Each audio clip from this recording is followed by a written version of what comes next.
Sejam muito bem-vindos ao nosso canal. Aqui trazemos ativos do Brasil e do exterior. No vídeo de hoje vamos falar do JSRE11. É um fundo que tem um portfólio de lajes corporativas, portanto é um setor aí que sofreu bastante, né, nos últimos anos. Vamos avaliar aí como que está, qual que é a posição do JSRE11, comparar ele com outros fundos imobiliários semelhantes e avaliar os seus pontos positivos e negativos. Se o vídeo ajudar em seus estudos, fique à vontade para curtir, compartilhar e se inscrever em nosso canal.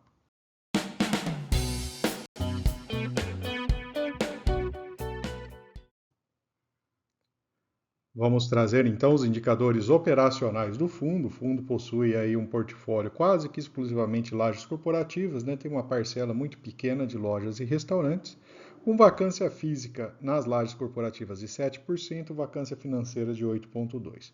Como a participação de loja e restaurante é muito pequena, né? São os números totais aqui do portfólio.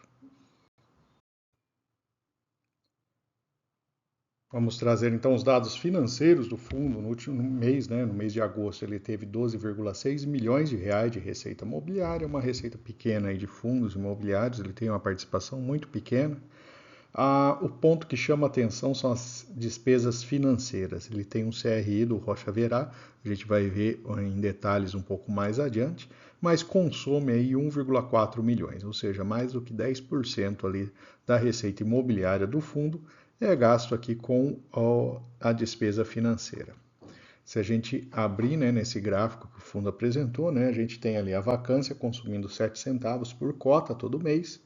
A despesa do CRI também consome 7 centavos por cota. Então, aí ajuda a ter uma ideia, né, da situação atual ali do fundo. Temos despesas operacionais, despesas administrativas, que todas elas aí menores do que essa despesa do CRI. E aqui temos o histórico de resultados, né, o rendimento distribuído. Tem uma pequena oscilação para cima e para baixo no resultado, né, mas o fundo mantém uma distribuição em patamar estável para o cotista. Vamos falar dos maiores ativos do portfólio. Temos o Tower Bridge, na Berrini, né, em São Paulo, a posição aí do lado da Marginal Pinheiros, né? Esse edifício tem 56 mil metros quadrados, com fundo e vacância física de 5,7%. Temos as torres Marble e Ebony do Rocha Verá, nas Nações Unidas. Ele possui 22 mil metros quadrados e 14,6% de vacância física. Vamos falar agora da liquidez do fundo. Ele tem um bom patamar de liquidez, aí em agosto negociou 1,9 milhões, né? Em 2024, uma média de 2,3 milhões por dia. Aqui temos o retorno total, na linha vermelha o valor de mercado, né, do fundo. A gente percebe aí uma perda significativa em relação ao IFIX, né?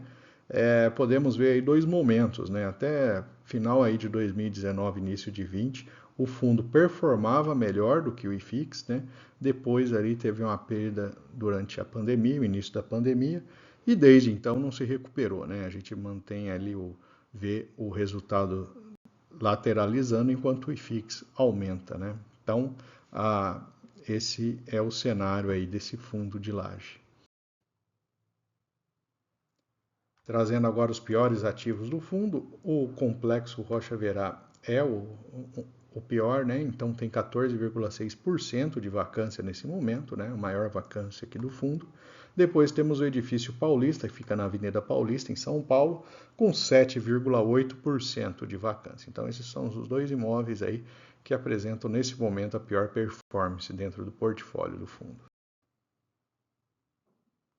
Falando do portfólio, uma visão geral, então, né? A gente tem ali o Tower Bridge responde aí por 44% da carteira, né?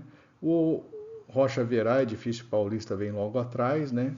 E temos o WTNU3 com 14% e uma pequena participação na Praia de Botafogo, no Rio de Janeiro. A participação em fundos imobiliários é uma participação bastante pequena, né?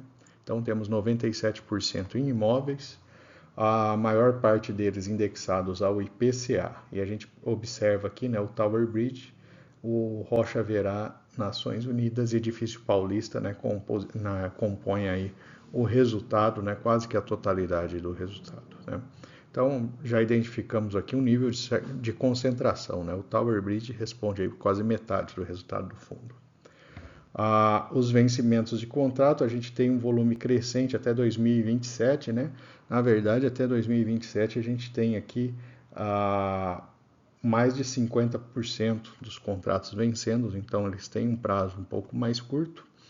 A área de seguros, né? Depois tecnologia e saúde são as principais áreas que vemos grandes empresas aí, né, dessas áreas estão entre os inquilinos do fundo. Vamos falar agora do patrimônio. Então, o fundo tem os ativos, né, imóveis, né, 2,3 bi de reais em imóveis, né, a participação em fundos, títulos e caixa, né, em menor patamar. E temos uma dívida de 135 milhões, que é o CRI Rocha Verá. Ele está indexado a CDI mais 2,6%. Então, aqui a alavancagem, né, de 135 milhões ali, né, que resulta naquele custo financeiro que a gente viu logo no começo do vídeo, né, tomando aí mais do que 10% da receita, né, de imobiliária do fundo. Trazendo então os gráficos, né, a cotação do JSRE, né, vem em queda ali desde o início de 2020, né, ele está com dividend yield de 9%, lembrando que o 9% ele está relacionado ao valor de cota de agora. Se você comprou lá atrás, né, e pagou um valor mais alto, o dividend yield on cost ele é mais baixo. A rendimento nos últimos 24 meses, na média, 47 centavos, quase 100 mil cotistas, né? Relação preço-valor patrimonial, bem descontado, 0,57, né? E aqui a gente vê, né, além do valor da cota, né, em menor grau, a gente teve ali a queda da distribuição do fundo ao longo do tempo, uma leve recuperação agora em 2024, mas aí num patamar mais baixo do que era praticado lá em 22, 21 e 20, né? Então, essa é a situação do fundo, né? Ele acabou perdendo rendimento e, lógico, isso daí penaliza o valor de cota dele, né? Então, vamos comparar o JSRE11 com outros fundos imobiliários de lajes corporativas, né? A gente tem ali o PVBI, BRCR, HGRE, os maiores, né? A relação preço-valor patrimonial, né? O JSRE está bem descontado em relação ao patrimônio, né? O único que vence ele nesse quesito é o BRCR11, que também é outro fundo que foi bastante penalizado, né? O dividend yield nesse momento do JSRE é mais baixo do que os demais, né? Então, realmente o rendimento dele proporcionalmente não está tão interessante. Ele teve uma queda de 2% no dividend yield em 3 anos, né? Praticamente em linha com o BRCR e o HGRE. O PVBI teve resultado positivo. Liquidez diária é um bom patamar, né? Está na média aqui, né? Não tão bom quanto o PVBI, que tem registrado liquidez bastante elevada. São 100 mil cotistas, um número também razoável, e uma taxa de administração de 1%, né? Exceto, né, fundos que são monoinquilinos, como o GTWR, né? A gente pode dizer que está em linha ali com os mais baixos, né? E aqui, quem investiu há 1 e há 2 anos atrás, né, teve uma queda significativa de valor de cota, mesmo com os dividendos recebidos, fica no negativo, né? Então é importante fazer essa conta, né, observar ali que mesmo recebendo dividendos, né, o investimento em si acabou não sendo interessante. E finalmente vamos trazer os pontos positivos e negativos para o JSRE11. Do lado positivo, ele tem uma boa liquidez, grandes empresas como principais inquilinos e uma taxa de administração em linha com os principais do setor. Do lado negativo, a vacância financeira e a despesa financeira consomem 14 centavos por cota todo mês, então isso penaliza a distribuição do fundo. Desde 2020 ele vem performando abaixo do IFIX, então esse setor de lajes corporativas é um setor aí que está sofrendo muito. A concentração, os 3 edifícios, né, principais respondem por 84% do resultado, então um nível de concentração muito elevado.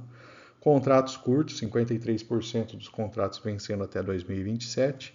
e a queda de distribuição que a gente enxergou nos últimos anos, em que, em última instância, é o que faz também, ajuda, né, esse movimento de preço da cota para baixo, né?